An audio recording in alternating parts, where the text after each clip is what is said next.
ನಮಸ್ಕಾರ. ಭಾರತೀಯ ಆರ್ಥಿಕ ಸುದ್ದಿಯ 4 ಆಗಸ್ಟ್ ಬೆಳಗ್ಗೆ 6 ಗಂಟೆಯ ಆವೃತ್ತಿಗೆ ಸ್ವಾಗತ. ಈ ಸುದ್ದಿ ಆವೃತ್ತಿಯನ್ನು ನಿಮಗೆ ತಂದಿರುವವರು ಭಾವನಾ. ಇತ್ತೀಚಿನ ಸುದ್ದಿಗಳನ್ನು ಆಲಿಸಿ. ಸೆನ್ಸೆಕ್ಸ್ 78,639.03, 544 ಪಿಟಿಎಸ್, 0.70% ಏರಿಕೆಯಾಗಿದೆ. ಅತಿ ಹೆಚ್ಚು ಲಾಭ. ಟಿಸಿಎಸ್ 4.53% ಏರಿಕೆಯಾಗಿದೆ. ಅತಿ ಹೆಚ್ಚು ನಷ್ಟ. ಸನ್ ಫಾರ್ಮಾ 1.18% ಕುಸಿದಿದೆ. ನಿಫ್ಟಿ 50 ಇಂದು 24,724.301.67% ಆಗಿದೆ. 1.67% ಏರಿಕೆಯಾಗಿದೆ. ಎನ್ಎಸ್ಇಯ ಅಗ್ರ 50 ಕಂಪನಿಗಳನ್ನು ಟ್ರ್ಯಾಕ್ ಮಾಡುತ್ತದೆ. ನಿನ್ನೆ ಸೆನ್ಸೆಕ್ಸ್ ಮತ್ತು ನಿಫ್ಟಿ ಏರಿಕೆಯೊಂದಿಗೆ ಭಾರತೀಯ ಷೇರು ಮಾರುಕಟ್ಟೆ ಮುಕ್ತಾಯಗೊಂಡಿದೆ. ಸೆನ್ಸೆಕ್ಸ್ ,0.70% ಗಳಿಕೆಯೊಂದಿಗೆ 78,639.03 ಸೂಚ್ಯಂಕ ಅಂಕಗಳಲ್ಲಿ ಕೊನೆಗೊಂಡರೆ, ನಿಫ್ಟಿ 50 ,1.60% ಏರಿಕೆಯಾಗಿ 24,724.30ಕ್ಕೆ ಮುಕ್ತಾಯವಾಯಿತು. ಬ್ರೆಂಟ್ ಕಚ್ಚಾ ತೈಲ ಬೆಲೆಗಳ ಕುಸಿತ ಮತ್ತು ಸ್ಥಿರವಾದ ಕಾರ್ಪೊರೇಟ್ ಗಳಿಕೆಯು ಈ ಏರಿಕೆಗೆ ಬೆಂಬಲ ನೀಡಿತು. ಜುಲೈನಲ್ಲಿ ಭಾರತದ ಉತ್ಪಾದನಾ ಚಟುವಟಿಕೆ ಸುಮಾರು 5 ವರ್ಷಗಳ ಕನಿಷ್ಠ ಮಟ್ಟಕ್ಕೆ ಕುಸಿತ. ಹೊಸ ಆರ್ಡರ್ಗಳು ಮತ್ತು ಇನ್ಪುಟ್ ಖರೀದಿಯಲ್ಲಿನ ತೀವ್ರ ಮಂದಗತಿಯಿಂದಾಗಿ ಜುಲೈನಲ್ಲಿ ಭಾರತದ ಉತ್ಪಾದನಾ ಪಿಎಂಇ ಕುಸಿದಿದೆ.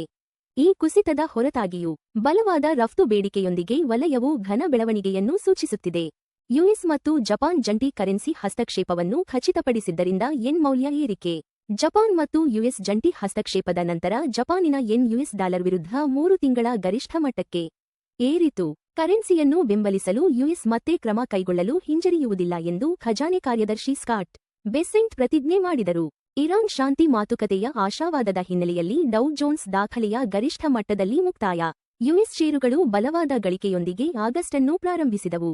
ಇದು ಡೌ ಜೋನ್ಸ್ ಇಂಡಸ್ಟ್ರಿಯಲ್ ಎವರೇಜ್ ಅನ್ನು ದಾಖಲೆಯ ಗರಿಷ್ಠ ಮಟ್ಟಕ್ಕೆ ತಳ್ಳಿತು. ಇರಾನ್ ಜೊತೆಗಿನ ಉದ್ವಿಗ್ನತೆಯನ್ನು ಕಡಿಮೆ ಮಾಡಲು ರಾಜತಾಂತ್ರಿಕ ಮಾತುಕತೆಗಳ ಸುತ್ತ ಬೆಳೆಯುತ್ತಿರುವ ಆಶಾವಾದವು ಈ ಏರಿಕೆಗೆ ಕಾರಣವಾಯಿತು. ಜಾಗತಿಕ ಮಾರುಕಟ್ಟೆ ಬದಲಾವಣೆಗಳ ನಡುವೆ ಚಿನ್ನ ಮತ್ತು ಬೆಳ್ಳಿ ಬೆಲೆಗಳು ಕುಸಿತದೊಂದಿಗೆ ಮುಕ್ತಾಯ. ಚಿನ್ನವು ನಿನ್ನೆ ಪ್ರತಿ ಟ್ರಾಯ್ ಔನ್ಸ್ಗೆ $4,107 ಮತ್ತು 70 ಸೆಂಟ್ಗೆ ಕುಸಿದು ,0.30% ಇಳಿಕೆ ದಾಖಲಿಸಿದೆ.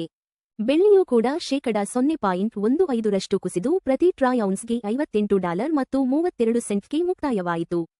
ಕಚ್ಚಾ ತೈಲ ಬೆಲೆಗಳು ಪ್ರತಿ ಬ್ಯಾರೆಲ್ಗೆ $80ಗಿಂತ ಹೆಚ್ಚಿನ ಮಟ್ಟದಲ್ಲಿ ಮುಕ್ತಾಯ. ಕಚ್ಚಾ ತೈಲವು ,0.40% ಏರಿಕೆಯಾಗಿ ಪ್ರತಿ ಬ್ಯಾರೆಲ್ಗೆ $80 ಮತ್ತು 11 ಸೆಂಟ್ಗೆ ಮುಕ್ತಾಯವಾಯಿತು. ಮಧ್ಯಪ್ರಾಚ್ಯದಲ್ಲಿ ನಡೆಯುತ್ತಿರುವ ಭೌಗೋಳಿಕ ರಾಜಕೀಯ ಉದ್ವಿಗ್ನತೆ ಮತ್ತು ಜಾಗತಿಕ ಬೇಡಿಕೆಯ ಬದಲಾವಣೆಯ ನಡುವೆ ಈ ಸಣ್ಣ ಏರಿಕೆ ಕಂಡುಬಂದಿದೆ. ನಿನ್ನೆಯ ವಹಿವಾಟಿನಲ್ಲಿ ಐಟಿ ವಲಯದ ಗಳಿಕೆಗೆ ಟಿಸಿಎಸ್ ಮತ್ತು ಇನ್ಫೋಸಿಸ್ ಮುನ್ನಡೆ. ಟಿಸಿಎಸ್ ಷೇರುಗಳು ,4.53% ಏರಿಕೆಯಾಗಿ $2,423 ಮತ್ತು 70 ಪೈಸಾಕ್ಕೆ ಮುಕ್ತಾಯಗೊಂಡರೆ, ಇನ್ಫೋಸಿಸ್ ,4.42% ಏರಿಕೆಯಾಗಿ $1,180ಕ್ಕೆ ಕೊನೆಗೊಂಡಿತು. ಐಟಿ ವಲಯದ ಬಲವಾದ ಪ್ರದರ್ಶನವು ಒಟ್ಟಾರೆ ಮಾರುಕಟ್ಟೆ ಸೂಚ್ಯಂಕಗಳ ಏರಿಕೆಗೆ ಪ್ರಮುಖ ಕಾರಣವಾಗಿತ್ತು. ಭಾರತದ ಹೊಸ ಷೇರು ಮಾರುಕಟ್ಟೆ ಕ್ಲೋಸಿಂಗ್ ಹರಾಜು ವ್ಯವಸ್ಥೆಯು ಮೊದಲ ದಿನವೇ ಗೊಂದಲಕ್ಕೆ ಕಾರಣವಾಯಿತು. ದಿನದ ಅಂತ್ಯದ ಷೇರು ಬೆಲೆಗಳನ್ನು ಕಂಡುಹಿಡಿಯಲು ಭಾರತವು ಹೊಸದಾಗಿ ಪರಿಚಯಿಸಿದ ವ್ಯವಸ್ಥೆಯು ಕಠಿಣ ಆರಂಭವನ್ನು ಪಡೆಯಿತು. ಮಾರುಕಟ್ಟೆ ಭಾಗವಹಿಸುವವರು ಮೊದಲ ದಿನದ ವಹಿವಾಟಿನಲ್ಲಿ ಗೊಂದಲ ಮತ್ತು ತಾಂತ್ರಿಕ ಹೊಂದಾಣಿಕೆಗಳನ್ನು ವರದಿ ಮಾಡಿದ್ದಾರೆ. ಜಾಗತಿಕ ದರ ಏರಿಕೆಯ ಹೊರತಾಗಿಯೂ ಆರ್ಬಿಐ ಬಡ್ಡಿದರಗಳನ್ನು ಯಥಾಸ್ಥಿತಿಯಲ್ಲಿಡುವ ನಿರೀಕ್ಷೆ. ಜಾಗತಿಕ ಕೇಂದ್ರೀಯ ಬ್ಯಾಂಕುಗಳು ಬಡ್ಡಿದರ ಏರಿಕೆಯತ್ತ ಮುಖ ಮಾಡುತ್ತಿದ್ದರು. ಭಾರತೀಯ ರಿಸರ್ವ್ ಬ್ಯಾಂಕ್ ತನ್ನ ಪ್ರಮುಖ ಬಡ್ಡಿದರಗಳನ್ನು ಬದಲಾಯಿಸದೆ ಯಥಾಸ್ಥಿತಿಯಲ್ಲಿಡುವ ನಿರೀಕ್ಷೆಯಿದೆ. ಆರ್ಬಿಐ ದೇಶೀಯ ಹಣದುಬ್ಬರ ನಿಯಂತ್ರಣ ಮತ್ತು ಆರ್ಥಿಕ ಬೆಳವಣಿಗೆಗೆ ಆದ್ಯತೆ ನೀಡಲಿದೆ ಎಂದು ವಿಶ್ಲೇಷಕರು ಸೂಚಿಸಿದ್ದಾರೆ. ಮುಥೂಟ್ ಕುಟುಂಬದ 6 ಟ್ರಸ್ಟ್ಗಳಿಗೆ ಮುಕ್ತ ಕೊಡುಗೆ ಕಡ್ಡಾಯದಿಂದ ಸೆಬಿ ವಿನಾಯಿತಿ. ಮಾರುಕಟ್ಟೆ ನಿಯಂತ್ರಕ ಸೆಬಿ ಮುಥೂಟ್ ಮೈಕ್ರೋಫಿನ್ ಪ್ರಕರಣದಲ್ಲಿ ಮುಕ್ತ ಕೊಡುಗೆಯ ಅಗತ್ಯತೆಯಿಂದ 6 ಮುಥೂಟ್ ಕುಟುಂಬ ಟ್ರಸ್ಟ್ಗಳಿಗೆ ವಿನಾಯಿತಿ ನೀಡಿದೆ. ಈ ನಿಯಂತ್ರಕ ಪರಿಹಾರವು ಪ್ರವರ್ತಕ ಗುಂಪಿನೊಳಗಿನ ಷೇರುದಾರರ ಪುನರ್ರಚನೆಯನ್ನು ಸರಳಗೊಳಿಸುತ್ತದೆ. ಎಫ್ಡಿ ಬಡ್ಡಿದರಗಳು ₹3 ಕೋಟಿಗಿಂತ ಕಡಿಮೆ. Kotak Mahindra bank 7.30%, bank of Baroda 7.15%, Punjab national bank 7.10%, HDFC bank 6.60%. ಚಿನ್ನ $4,107 ಮತ್ತು 70 ಸೆಂಟ್ ,0.30% ಪ್ರತಿ ಟ್ರಾಯ್ ಔನ್ಸ್ಗೆ. ಅಂದಾಜು ಸಮ $1,25,891 ಪ್ರತಿ 10 ಗ್ರಾಂಗೆ. ಚಿನ್ನದ ಬೆಲೆ 0.30% ಕುಸಿದಿದೆ. ಹಿಂದಿನ ಮುಕ್ತಾಯ $4,120 ರಿಂದ. ಚಿನ್ನದ ಬೆಲೆಗಳು ಜಾಗತಿಕ ಬೇಡಿಕೆ, ಡಾಲರ್ ಬಲ ಮತ್ತು ಹಣದುಬ್ಬರ ನಿರೀಕ್ಷೆಗಳನ್ನು ಪ್ರತಿಬಿಂಬಿಸುತ್ತವೆ. ಬೆಳ್ಳಿ $58 ಮತ್ತು 32 ಸೆಂಟ್ 0.15% ಪ್ರತಿ ಟ್ರೌನ್ಸ್ಗೆ. ಅಂದಾಜು ಸಮ $1,787 ಪ್ರತಿ 10 ಗ್ರಾಂಗೆ. ಬೆಳ್ಳಿ ಬೆಲೆ 0.15% ಕುಸಿದಿದೆ. ಹಿಂದಿನ ಮುಕ್ತಾಯ $58 ಮತ್ತು 40 ಸೆಂಟ್ರಿಂದ. ಬೆಳ್ಳಿ ಬೆಲೆಗಳು ಕೈಗಾರಿಕಾ ಬೇಡಿಕೆ, ಸೌರಶಕ್ತಿ ಮತ್ತು ಕೇಂದ್ರ ಬ್ಯಾಂಕ್ ನೀತಿಗಳೊಂದಿಗೆ ಸಂಬಂಧ ಹೊಂದಿವೆ. WTI ಕಚ್ಚಾ ತೈಲ $80 ಮತ್ತು 11 ಸೆಂಟ್ 0.40% ಪ್ರತಿ ಬ್ಯಾರೆಲ್ಗೆ ವಹಿವಾಟು ನಡೆಸುತ್ತಿದೆ. ತೈಲ ಬೆಲೆ 0.40% ಏರಿಕೆಯಾಗಿದೆ. ಹಿಂದಿನ ಮುಕ್ತಾಯ $79 ಮತ್ತು 79 ಸೆಂಟ್ರಿಂದ. ಕಚ್ಚಾ ತೈಲ ಬೆಲೆಗಳು ಭಾರತದ ಇಂಧನ ವೆಚ್ಚ ಮತ್ತು ಹಣದುಬ್ಬರವನ್ನು ಗಣನೀಯವಾಗಿ ಪ್ರಭಾವಿಸುತ್ತವೆ.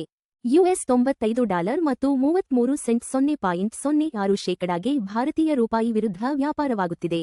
ರೂಪಾಯಿ 0.06% ಬಲಗೊಂಡಿದೆ. ಹಿಂದಿನ ಮುಕ್ತಾಯ $95 ಮತ್ತು 38 ಪೈಸಾರಿಂದ.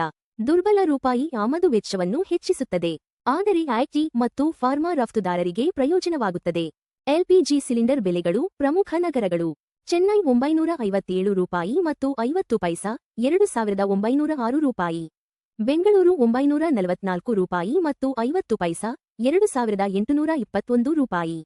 ಹೈದರಾಬಾದ್ $994, $2,985. ಆಂಧ್ರಪ್ರದೇಶ $966 ಮತ್ತು 50 ಪೈಸಾ, $2,921 ಮತ್ತು 50 ಪೈಸಾ. ಭಾರತೀಯ ಆರ್ಥಿಕ ಸುದ್ದಿ ನೋಡಿದ್ದಕ್ಕಾಗಿ ಧನ್ಯವಾದಗಳು. ಪ್ರತಿದಿನ ಬೆಳಿಗ್ಗೆ ಮತ್ತು ಸಂಜೆ 6 ಗಂಟೆಗೆ ನಮ್ಮ ಸುದ್ದಿಯನ್ನು ನೋಡುತ್ತಿರಿ. ಲೈಕ್, ಶೇರ್ ಮತ್ತು ಸಬ್ಸ್ಕ್ರೈಬ್ ಮಾಡಿ.